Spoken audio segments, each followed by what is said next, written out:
יהי רצון, פרשת ויקרא, יהי רצון שהלימוד יהיה לרפואת כל החולים ובתוכם תניה בת הודה מרגליב, יוסף יער בן אביב וחווה, הרב סיוון בן סימה, לאה בת מטר, בתוך כל שאר חולי ישראל. As we approach Pesach and started to clean our houses, our fridges, our ovens, we start getting the blisters in our fingers, there's just one custom that we want to try and understand in preparation for this week, Parsha Vayikra. And it's a custom that we know of and we're excited about. And the custom is that we come to the Seder and we have 3 full matzahs. And we come to Yachatz, and the first thing we do is we break the matzah. And you can get into a lot of deep ideas. But just the simple experience of breaking something full is weird. If you want it to be broken, bring it broken. If you want it to be full, bring it full. But, as a child, you come into the Seder, and when you break the matzah, it doesn't break into 2, it breaks into 300. So you come to the Seder, you're all excited, and already everything's a mess. So what was the point of cleaning the house, right? You break the matzah, it's flying everywhere. What's the idea behind this breaking? The yachatz, lachtzot, and to break. And connected to that minhag is another minhag, which is we take a piece of it, and obviously this is a halacha, and we hide it, we spin it, and we save it for the end of the Seder for the afikomen. And this is a halacha, it's an important thing, but what's behind it? What are you hiding your matzah for? What are you doing here? So these 2 questions on this one experience of the Seder are connected to the beginning of Yachatz. The first question is, if you want the matzah to be broken, bring a broken one. If you want it to be a full one, bring a full one. But why do you bring a full one and start by breaking it? And the second question is, what is the idea of the afikoman? And I want to try and answer the afikoman and go back to the first question of why do we break the matzah. Says the Sfat Emet in the year Tarfresh Lamed Zayin in 1877, Remez al hatzpanat afikoman. There's a secret behind the hiding of the afikoman. Kines di yitziat Mitzrayim haya ha-chana. Those are 6 simple words that transform the entire idea of Pesach. Let's just explain the 6 words. The secret of hiding the afikomen is to remind us that the miracle of Yetziat Mitzrayim was preparation. And in that one word, the Sfat Emet transforms the entire idea of Pesach. We think that Pesach is celebrating redemption, says the Sfat Emet. No! We are not celebrating redemption. We are realizing the potential of redemption. We're recognizing the process of redemption, yet realizing that we are not in redemption. You can even connect it to Halachmanya, Hashlahacha Leshana Haba Be'arad Yisrael, even though it's Bezrat Hashem not true and we're all in Israel. But we recognize in the entire idea of the Afikoman and Halachmanya that we are not at the end. We have not gotten to the end zone. We are not finished Geulah and we're not experiencing redemption. We're recognizing the Tahalich. We're realizing the path. We're learning the game.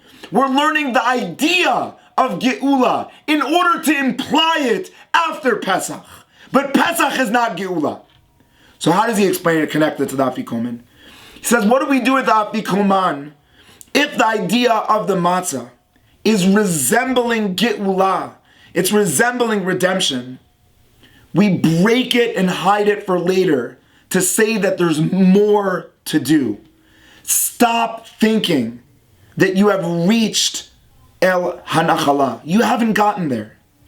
You're not sitting at the Seder to reminisce over the amazing reality that you're in, but to realize the opportunities of what you can do. So we break the Afikomen and we put a piece of the Geulah on the side, and we're looking at everyone at the Seder and we're saying to them, are you aware that tonight you must search for the opportunities of where can you affect Geulah and not receive geula. And so how does this connect back to the first question? If you want the matzah to be broken, break it. If you want it to be built, build it. But the first experience we do with the matzah, before we make a bracha on it, before we eat it, is we break it. Because something that's broken is not the end, but the beginning. There are many people that view something broken as the conclusion. But we break the matzah at the beginning to remind ourselves that shever is not a conclusion, but it's where you can realize, where you can build. And so the concept of the yachatz and the afikomen are to emphasize the essence of the Seder, to become active in the process of geula, not passive. We're not talking about Egypt. We're talking about cell phones. There's no difference between what Mitzrayim did to us, that they disabled us from our abilities, to what the cell phones are doing to the younger generation. So we look at our families and we say to them, what is preventing us from recognizing our opportunities? Look, there's an afikomen hidden over there. How are you going to reach there? How are you going to get there? Where are you going to go to reach there? And therefore we break the matzah to say that things that in the world that are broken are abilities for you to build. Stop being afraid of broken. Stop running away from problems. Recognize that the concept of our Am is that we are active in recognizing where can we be a part of the story and not just tell the story. So Baruch Hashem, we were just in Israel running through the marathon. And to be honest and to be honest with myself, I brought my son Oreitan, 9 years old, to run in the marathon. And I felt like, I was bringing him to Sierra Israel, but I knew that, a 9-year-old cannot finish an entire 10 kilometers running. It's just not a possibility. And there was a certain moment where I realized that I was just reflecting on myself. I couldn't do the 10 kilometers, but my 9-year-old had no limits and ran the entire thing. And I was watching a shir by Morin Rabbeinu Reb Jonathan Sachs, and he said that the goal of parenting is to let our kids inspire us. Do not try to inspire them. Let them realize that they're creating the story. You're not telling them the story. And so what I realized with Oreitan is that as a 9-year-old, I needed to stop thinking that I knew, and I needed to stand behind him and be in awe of a 9-year-old that was able to seek the next opportunity, the next mountain, and run up it. And so as we're preparing for the Seder and we're looking at ourselves and at our family, the question is not what we have done, but what do we want to do? The question is not how can we inspire others, but do we enable others to believe that they can inspire? So my bracha Bezat Hashem, as we clean our homes and we enter into the month of Nisan, is that we're able to give ourselves, our families, our friends, the concept and definition of shever being the beginning of realizing that if something's broken, it's just calling out to you, please rebuild me.